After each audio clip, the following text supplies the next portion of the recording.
Hello children. पिछले term पे मैं आपका चैप्टर नंबर 7 स्टार्ट किया था, tribes, nomads and settled community के बारे में। और स्टार्टिंग मैंने आपका लेक्चर ले लिया था और समझाया था मैंने आपको ट्राइबल्स के बारे में। ट्राइब्स यानी जनजातियों के बारे में मैंने समझाया था और उसका बताया था कि आज भी इंडिया के कई ऐसे स्टेट हैं, इंडिया के कई सारे स्टेट ऐसे हैं जहाँ आज भी ट्राइबल्स हैं, ट्राइब्स हैं। और जैसी उनकी लाइफ एंशियंट में थी या जैसी लाइफ मेडिवल में रही है वैसी लाइफ आज भी जीते हैं। इसीलिए कहते हैं इनको मॉडर्नाइज नहीं हुए हैं। इतना तक कि एक बार कहा जाता है अंडमान निकोबार में एक फ्लड आ गया था, बाढ़ आ गया था अच्छा खासा। पूरा अंडमान निकोबार में सैंथल वैंथल जातियाँ थी, ट्राइबल्स थे, उनके क्षेत्र में फ्लड आ गया था, बहुत बाढ़ आ गई थी, जिससे कहा जाता है तमाम वहाँ प्लांटिंग जो था, फ्रूट्स वगैरह काफ़ी ख़त्म हो गए थे। काफ़ी ख़त्म हो गए तो जो यहाँ मनमोहन सिंह की सरकार थी, उसमें मनमोहन सिंह प्राइम मिनिस्टर थे। जब मनमोहन सिंह ने ये जाना कि मतलब ट्राइबल्स की लाइफ बड़ी दुष्कर हो गई है, बड़ा इम्पैक्ट, नेगेटिव इम्पैक्ट पड़ा है इस फ्लड्स का और उनके सारे फ्रूट्स वगैरह ख़त्म हो गए हैं, तो इन्होंने थोड़ा काइंडली दिखाया और पॉलीथीन में कहा जाता है भोजन वगैरह, थोड़े चावल दाल वगैरह मिला मिला के, आटे कुछ रोटी वगैरह उनके क्षेत्र में कहा जाता है पॉलीथीन गिरा दिया था। पॉलीथीन गिराया कि कम से कम उठाएंगे, खाएंगे, जिएंगे कम से कम। तो ये इतने मतलब अभी भी उसी लाइफ के जीने वाले थे कि वो गिरा हुआ जो चावल था या दाल था, रोटी था, उसको इन्होंने टच भी नहीं किया। ट्राइबल्स के बच्चों भूखों मर गए लेकिन उन्होंने उस पॉलीथीन को टच नहीं किया और भोजन का एक भी टुकड़ा नहीं लिया। जब मनमोहन सिंह ने ये देखा तो मनमोहन सिंह के कहा ऐसा है, इन्हें समझाना बेकार है, इनके पास समझाने जाएंगे तो ये हमें अपना इनमी समझ के हमें ही खत्म कर देंगे। बेहतर है जो इनका एरा है उसे पैक कर दो और उसे नो मैंस लैंड बना दो, वहाँ कोई ना जाए, ये इनका रेस्ट्रिक्टेड एरिया है भैया, इन्हीं का एरिया है। जब वो अपनी लाइफ को बदलना नहीं चाहते, वो मॉडर्नाइज होना नहीं चाहते, तो उन्हें उनके हाल पे छोड़ दो।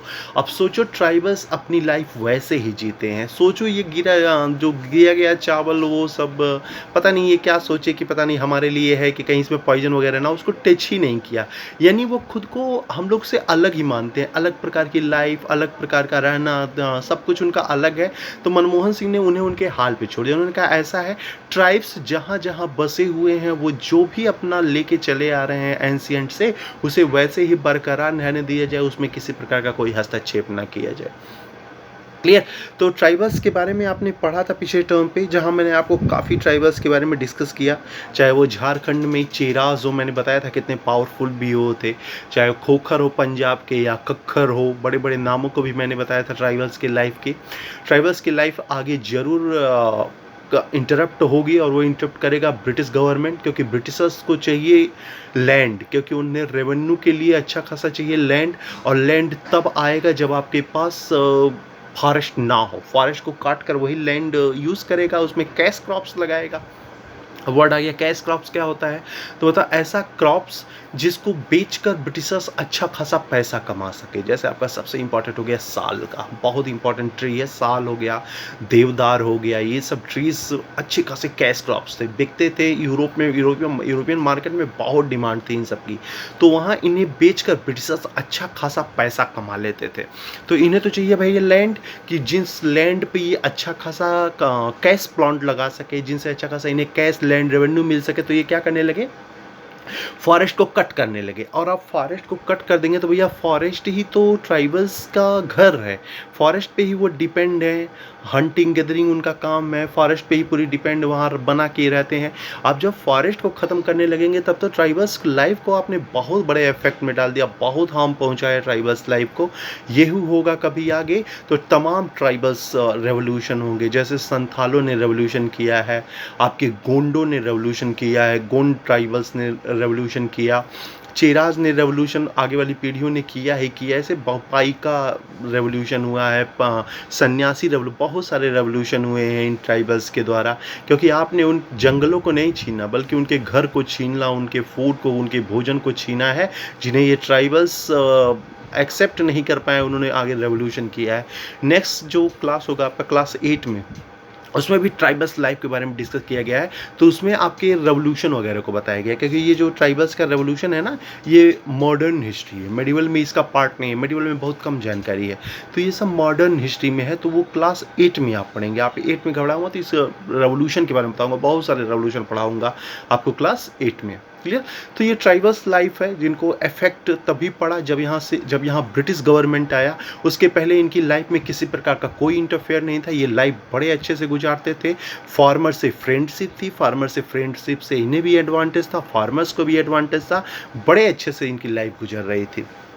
फार्मर्स को कैसे एडवांटेज था, जैसे ट्राइबल्स क्या करते थे, जब ऊपर हिमालयी क्षेत्रों में अधिकतर रहते थे, जब विंटर आता था वहाँ स्नो हो जाता था, बर्फ़ से ढक जाता था, तो ये क्या करते थे, मैदानी क्षेत्र में आ जाते थे, फील्ड में, प्लेन्स में आ जाते थे, जाके फार्मर के पास, और फार्मर से कहते हैं ऐसा है कि हमें भाई आप अपने पास रखिए, बदले में जो आपका स्टबल है, स्टबल क्या होता है, गेहूँ और चावल जब कट जाता है तो नीचे का जो रूट्स बनता है, बचता है, क्लियर?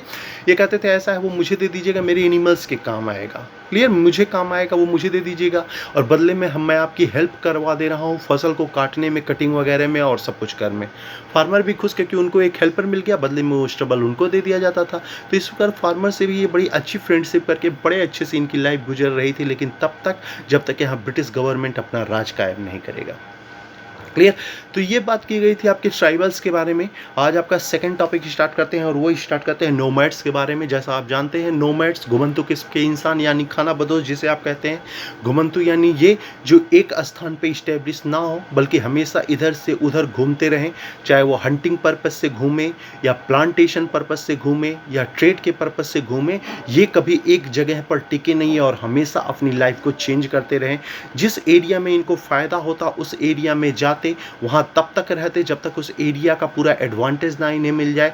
जिस दिन एडवांटेज मिलना बंद हो जाता उस एरियाज़ को छोड़ कर किसी और ऐसे एरिया में जाते जहाँ इन्हें अच्छा खासा एडवांटेज मिले।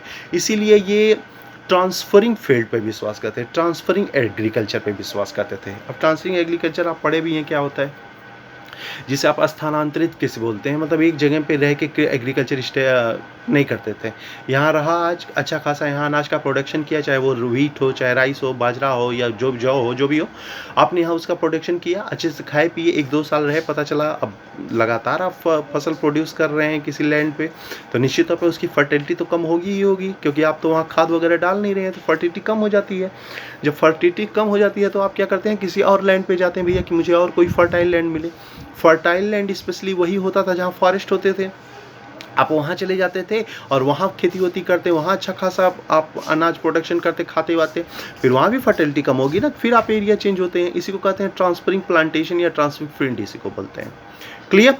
तो ये था नोमैड्स के लाइफ का, कि मतलब नोमैड्स लाइफ किसे कहते हैं, तो यही उनकी लाइफ है। क्लियर?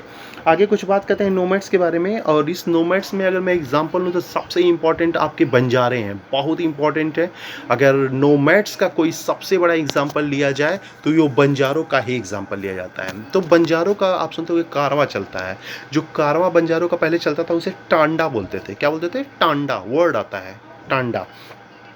ये बंजारे आज भी आप देख सकते हैं, कई सारे स्टेट ऐसे हैं जहाँ बंजारों की टोली चलती है, आप देखते भी होंगे। बंजारों का क्या है मेन, एनिमल्स, जो पेस्टोरलिस्ट का लाइफ होता है ना, वो क्या बोलते हैं उसको, चरवाहों वाली लाइफ है बंजारों की। मतलब मैं समझिए एकदम पेस्टोरलिस्ट का एग्जांपल अगर मैं लूँ तो वो इन्हीं का लूँगा, बंजारों का। घुमंतु किस्म के ये बंजारे हैं, इसीलिए यही एग्जांपल है नोमैड्स के भी, यही एग्जाम्पल है आपके चरवाहे के भी। तो आज भी आप देखते हैं कई सारे स्टेट में बंजारों की टोली चलती है, कई सारे स्टेट में आते हैं, कभी ये स्टेबल लाइफ नहीं जीते।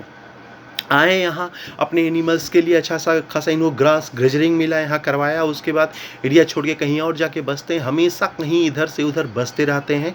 अगर नोमैड्स का सबसे बड़ा एग्जाम्पल है तो वो एग्जाम्पल है बंजारा, जो कारवां के रूप में चलता था, और इन कारवां को हम टांडा कहते हैं। क्लियर? तो हाँ, ये एंशिएंट या मेडिवल, मैं मेडिवल की बात करूँ तो बड़े इंपॉर्टेंट बंजारे होते थे, बहुत इंपॉर्टेंट। मार्केट में इनकी बड़ी डिमांड थी। डिमांड होने का कारण इनके पास कैमल्स होते थे, ऊँट होते थे। अगर मैं बात करूँ अलाउद्दीन खिलजी की, तो आपको पता होना चाहिए अलाउद्दीन खिलजी का जो ग्रेन्स था, अनाज था, उसे मार्केट में अगर भेजना होता था तो अलाउद्दीन इन्हीं बंजारों की ही सहायता लेता। बंजारे उसके अनाज को ढोते थे, बड़े पावरफुल, बड़े मेहनती किस्म के इंसान होते थे। उसके सारे अनाज को उसके एरिया से उठा के मार्केट में ले जाना, बेचना, ला के अलाउद्दीन को पैसा देना, बदले में अलाउद्दीन से अच्छा खासा पैसा कमाना, ये बंजारों का सबसे बड़ा पेशा था। बहुत मेडिवल में बहुत ताकतवर ये बंजारे थे। अलाउद्दीन खिलजी की बात करूँ या मैं अकबर की बात करूँ, तो उसके राज में बंजारों के पास बड़ी पावर थी। हालांकि ये नोमैड्स थे, घुमंतू किस्म के इंसान थे। 2-3 साल रहे शासन में अलाउद्दीन के, फिर चले गए। अकबर के शासन में रहे, फिर चले गए। लेकिन जिस भी शासन में और जिसके भी एम्परर के राज्य में जाते, उस एम्परर के लिए ये बड़े एडवांटेजफुल थे, क्योंकि बड़े मेहनती किस्म के इंसान थे। ठीक है, स्पेशली अगर मैं इन बंजारों की टोली का बात करूं, तो यहाँ सबसे बड़ा नोमैड्स है वो बकरवाल। बंजारों के बाद अगर दूसरा सबसे बड़ा नोमैड्स है तो बकरवाल। कहाँ गए? राजस्थान, राजस्थान इलाका, बहुत बड़े नोमैड्स है। ये भी अपनी लाइफ इसी तरह जीते हैं। क्लियर? आपके जम्मू कश्मीर के हैं, सॉरी, बकरवाल जम्मू कश्मीर के हैं। तो क्या हिमालयी क्षेत्र के रहने वाले हैं। जब वहाँ स्नो भी होता था, स्नो विंटर में क्या करते थे, नीचे आ जाते थे तराई क्षेत्र में, और जब यहाँ पे गर्मी बढ़ने लगती तो फिर से ऊपर चले जाते। यानी इनकी भी लाइफ इधर उधर से घूमती ही रहती, नोमैड्स लाइफ की। जब ये विंटर में नीचे आते तो इसे कहते हैं समर ग्रेजिंग, और जब ऊपर जाते थे, मतलब हिमालयी क्षेत्र पे जाते थे, तो बोलते हैं विंटर ग्रेजिंग। क्लियर? मतलब ठंड में नीचे आ गए और गर्म में फिर से ऊपर चले गए। यही है नोमैड्स लाइफ बकरवालों की, जो पाए जाते हैं जम्मू कश्मीर में। तो बंजारों की यही बात की गई है। 70वीं सेंचुरी में एक ब्रिटिश स्कॉलर पीटर मंडी भारत में आया था। पीटर मंडी भारत में आए थे। तो पीटर मंडी कहते हैं कि जब मैं सुबह उठा तो मैं एक मार्केट में गया, जहां मैं बंजारों की एक टोली से मिला। मुझे देखकर बड़ा आश्चर्य हुआ कि उन बंजारों की टोली में 24,000 ऑक्स थे, 24,000 बैल थे। क्लियर? सारे बैल का यूज क्या था? सब अपने पीछे लगभग कई हजार कुंतल ग्रेन्स लिए हुए थे और उसे मार्केट में ले आके बेच रहे थे। मैंने उनसे रोका और उनसे पूछा कि आप बंजारों की टोली, इतना बड़ा अनाज आप लोग पाए कहाँ से? उन बंजारों ने कहा, ये अनाज मेरा नहीं, ये औरंगजेब के पुत्रों का अनाज है, यानी मुगल्स एम्पायर का अनाज है। उसको मैं ले जाके मार्केट में बेच रहा हूँ और ले जाके पैसा दूंगा, बदले में बहादुर शाह मुझे अच्छा खासा पैसा देगा। औरंगजेब का पुत्र बहादुर शाह था ना, 2 बहादुर शाह हैं। औरंगजेब का बेटा ये बहादुर शाह प्रथम है, और एक 1857 में है, वो बहादुर शाह जफर है। कंफ्यूज मत होना, 2 बहादुर शाह हैं। ठीक है? तो एक बहादुर शाह प्रथम है, वो औरंगजेब का लड़का है, और ये बहादुर शाह जफर, ये लास्ट मुगल एम्परर है। ठीक है? मंडी ने कहा कि मुझे देखकर बड़ा आश्चर्य हुआ कि बंजारों की इतनी बड़ी टोली, और वो भी ट्रेडिंग करने जा रही है, वो भी मुगल्स एम्पायर के। मतलब ये बंजारे कितने ईमानदार होंगे कि मुगल एम्पायर अपना इतना बड़ा ग्रेन्स इनके विश्वास के साथ इनको भेज रहा है। ना ये चीटिंग करते हैं, ना कुछ, कितनी ईमानदारी से ये इंसान अपना काम करते हैं। ये है नोमैड्स, ये है उनकी लाइफ। बहुत इंपॉर्टेंट है बंजारे आपके, बहुत इंपॉर्टेंट है निश्चित तौर पे। चाहे दिल्ली सल्तनत की मैं बात करूं, अलाउद्दीन खिलजी वगैरह की, चाहे मुगलिया एम्पायर के बारे में बात करूं, अगर मैं ट्रेडिंग पोजीशन लूं तो ट्रेडिंग में इनका सबसे बड़ा रोल रहा है। वो हर एक एम्परर के ट्रेड में बहुत बड़ा पार्टिसिपेशन करते थे। और बंजारों की टोली भी बहुत बड़ी बड़ी होती है, बहुत बड़ी बड़ी। कहा जाता है करीबन 30-30, 40-40 हज़ार। एक जगह बंजारों की टोली का डिस्कस किया गया है आपके बुक में, उसमें कहा था 50,000 लोग थे, 50,000 इंसान थे बंजारों के। अब सोचिए कितनी बड़ी टोली रही होगी इन बंजारों की। क्लियर? आगे डिस्कस किया गया है, कुछ और बातें की गई है, पीटर मंडी ने कहा। और आपके देखिए गोल्डन कलर का पिक्चर बना है क्रोकोडाइल का, मगरमच्छ का। ये पिक्चर है उड़ीसा में मिला है। ठीक है, यानी सिंपल कहने का मतलब है जो नोमैड्स थे, ये केवल ऐसा ही नहीं कि प्लांटेशन पे या हंटल गैदरिंग पे या फिर किसी प्रकार अन्य चीज़ों ट्रेडिंग पे डिपेंड थे, बल्कि ये अच्छा खासा क्राफ्टिंग भी करते थे, बड़ी अच्छी अच्छी क्राफ्टिंग करते थे। इनके जो भी पॉट्स होते थे, जो बर्तन होते थे, ये अच्छे खासे बर्तनों में अच्छी खासी डिजाइन, अच्छी खासी क्राफ्टिंग की जाती थी। ये नोमैड्स लाइफ है। क्लियर? यानी ये इंसान जो ना पढ़े लिखे थे, ना कुछ थे, घुमंतु किस्म की लाइफ जीते थे, इधर से उधर हमेशा ट्रांसफ़र होते थे, लेकिन फिर भी वो इतने अच्छे अच्छे कल्चर के फील्ड में इतना अच्छा अच्छा एग्जाम्पल दिया जिसकी कोई सीमा ना हो। एमपी में कहा जाता है पॉट्स का एक खजाना मिला, पॉट्स मिले हैं, और वो पॉट्स कहा जाता है इतनी अच्छी उस पर क्राफ्टिंग की गई है जिसकी सीमा, जिसकी कोई वो एग्जाम्पल ही नहीं दिया जा सकता। जब उसका डिगिंग किया गया, थोड़ा खनन किया गया, पता चले ये किसकी देन है भैया, इतना अच्छा क्राफ्टिंग कौन किया, तो पता चला ये गोंड ट्राइबल्स की देन है, गोंड की। क्लियर। और गोंड क्या थे, एक नोमैड्स है, एक घुमंतु किस्म के इंसान थे, गोंड ट्राइबल्स, घुमंतु गोंड नोमैड्स है। इतनी मतलब अच्छी क्राफ्टिंग की गई है कि मतलब इंडियन गवर्नमेंट को विश्वास नहीं हुआ कि बताओ ये जनजाति, ये नोमैड्स थे जो घुमंतु किस्म इधर से उधर घूमते थे, इन्होंने इतनी अच्छी क्राफ्टिंग अपने पॉट्स पे की है कि मतलब क्या कहा जाए। फिर दूसरे क्षेत्रों में भी वो पार्ट्स मिले हैं। तो इस आधार पे इंडियन गवर्नमेंट का जो पुरातत्व सर्वेक्षण विभाग है, जो डिपार्टमेंट है, जो डिगिंग के द्वारा पता करता है कि क्या किस समय का है, उससे कहा निश्चित तौर पे ये पॉट्स को इसलिए डिजाइन करते थे, इसलिए अच्छे से क्राफ्टिंग करते थे जिससे उसे मार्केट में ला सके, और जो सिंपल पॉट्स हैं उनके कंपेयर में ये ज़्यादा रेट में बिक सके।